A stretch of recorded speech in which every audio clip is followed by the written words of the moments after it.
Čaute, vymyslela som Kýfa Kovičová. Kýfa. A moja kamarátka sa volá tiež Kýfa, ale nemá na YouTube videá, pretože som tam ja. A pozdravujem Kýfu. Čau Kýfa. A daj, keby si tak chcela video, tak to sa volá video, mám nové meno na YouTube. Bude sa volá toto video.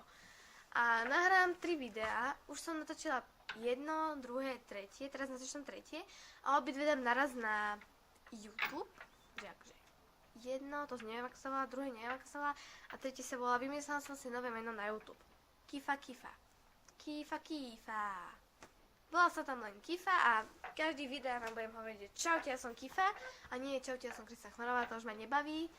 A ten, kto ma ešte nevidel, tak prosím sa mi nesmejte. Tak ale môžete sa smieť, ale nie tak, že akože to nie je hrozná, také, to sa mi nepáči.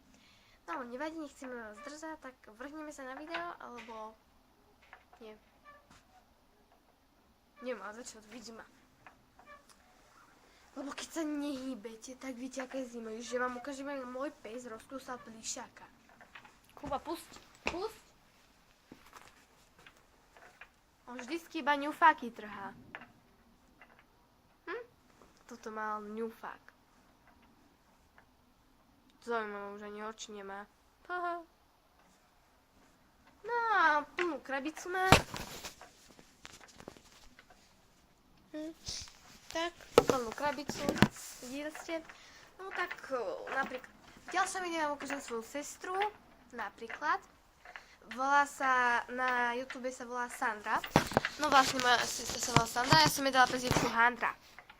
Takže, ale to Handra už neplatí, lebo moja sestra mám ju rada, ale niekedy je naozaj zlá. Neznášam ju. Tak ale niekedy sa s ňou dá niečo vydržať a niekedy nie. Napríklad, dneska som to s ňou nevedela vydržať, lebo táto stolička bola zablokovaná. A mala ju otvoriť. To je ľahké, len odopnúť 4 reťaze. Také len z takého háčiku. Takže ona to nevedela, tak ja som si furt hovorila, to je motaná. No tak potom som to začala vykrikovať aj babke, že babka poď mi pomôcť, ja to tiež neviem. A potom som sa zase na seba hnevala, že ja som motaná, prečo som hovorila, že Sandra je motaná a ja som motaná, ty si motaná a tak je na to. A motaná.